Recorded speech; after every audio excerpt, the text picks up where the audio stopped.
মিতালির রান্নাঘরে ভ্রমণ episode number 54-এ তোমাদের সবাইকে স্বাগত জানাই। আমার রান্নাঘরে আমি নিয়ে চলে এসেছি একটা ভুটানিজ খাবার, আর ভুটানের অত্যন্ত জনপ্রিয় এই খাবারটা কিন্তু আজকে আমি বাড়িতে বানাতে চলেছি।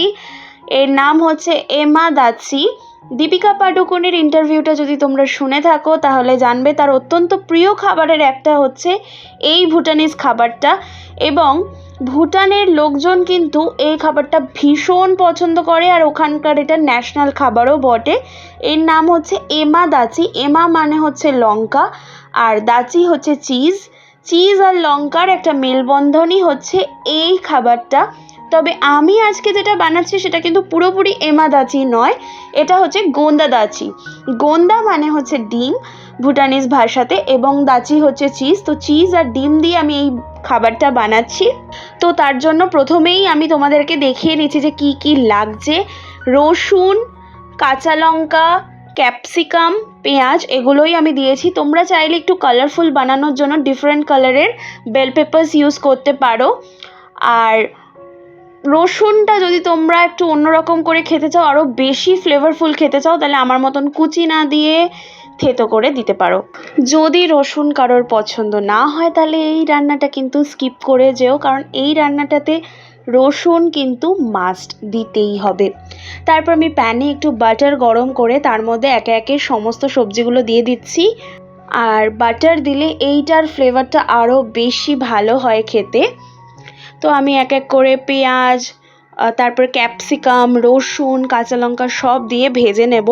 খুব বেশি ভাজবো না, হালকা একটু নরম হলেই হবে। খুব বেশি ভাজলে কিন্তু টেস্টটা চলে যাবে। আমরা যদি ইংলিশে বানানটা দেখি তাহলে নাম হচ্ছে EMA, এমা, DATSHI। তাহলে উচ্চারণ অনুযায়ী দাচি হওয়া উচিত, কিন্তু ভুটানিজ ভাষায় এটাকে বলা হয় দাচি।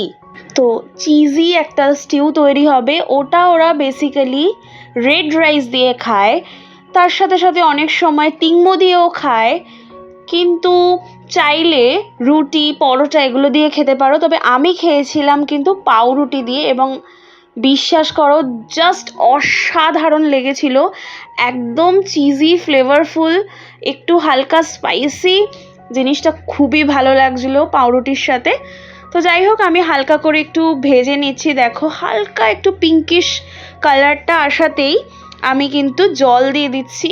মোটামুটি 2 কাপ মতন জল দিলেই হবে। এবার যে যতটা স্টু খেতে পছন্দ করবে, ভাত দিয়ে খেলে একটু বেশি ঝোলঝোল হয়, আর যদি আমার মতন রুটি বা পরোটা বা পাউরুটি এই ধরনের জিনিস দিয়ে খাও তাহলে আরেকটু কিন্তু কম গ্রেভিটা রাখতে হবে। এরপর আমি এরকম চিজ স্লাইস ব্যবহার করলাম, তোমরা চাইলে চিজ কিউবও ইউজ করতে পারো।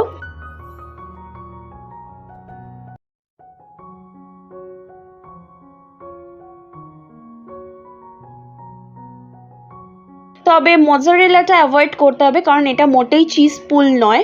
তাই এরকম ধরনের একটা ক্রিমি টেক্সচার আনতে গেলে সঠিক চিজটা কিন্তু ব্যবহার করতে হবে। এবার বলে দিই, ওখানকার চিজ কিন্তু আমাদের মতন নয়। ওখানে বেশিরভাগ ক্ষেত্রেই কিন্তু ইয়াক চিজ ইউজ করা হয়। ইয়াক মানে হচ্ছে চমড়ি গাই। সেই চমড়ি গাই থেকে যে দুধটা আসে এবং সেখান থেকে যে চিজটা তৈরি হয় সেটাই কিন্তু ওরা এই দাচিতে ইউজ করে থাকে। কিন্তু আমরা এখানে তো সেটা পাবো না, সুতরাং আমরা এখানের যে কোনো ব্র্যান্ডের ভালো চিজ কিন্তু ইউজ করব। আর আমি কিন্তু এখানে একটু নুন দিয়ে নিয়েছি টেস্টার জন্য, আর তার সাথে দিয়েছি হোয়াইট পেপার পাউডার, মানে মরিচ গুঁড়ো, যাতে সুন্দর রঙটা থাকে। তোমরা চাইলে ব্ল্যাক পেপার পাউডার মানে গোলমরিচের গুঁড়ো ব্যবহার করতে পারো। এবার আমি যে অমলেটটা করেছিলাম, আমি 2টো ডিমের অমলেট করে নিয়েছিলাম, আর অমলেটের মধ্যে আমি নুন, কাঁচা লঙ্কা আর পেঁয়াজ পাতা দিয়েছিলাম। ওরা এই গোন্দা দাচিতে স্ক্র্যাম্বলড এগ ইউজ করে, মানে এগ ভুর্জি যেটা, সেটা ইউজ করে, কিন্তু আমি এরকম বড় করে অমলেট বানিয়ে সেটাকে আমি মাঝখান থেকে কেটে নিয়েছিলাম। তারপর চিজি সসের মধ্যে এই অমলেটটা দিয়ে একটু মিক্স করে নিয়েছি। আশা করি ভিডিওটা তোমাদের ভালো লেগেছে। ফিরে আসবো নতুন একটা ব্লগ নিয়ে খুব তাড়াতাড়ি। Bye bye.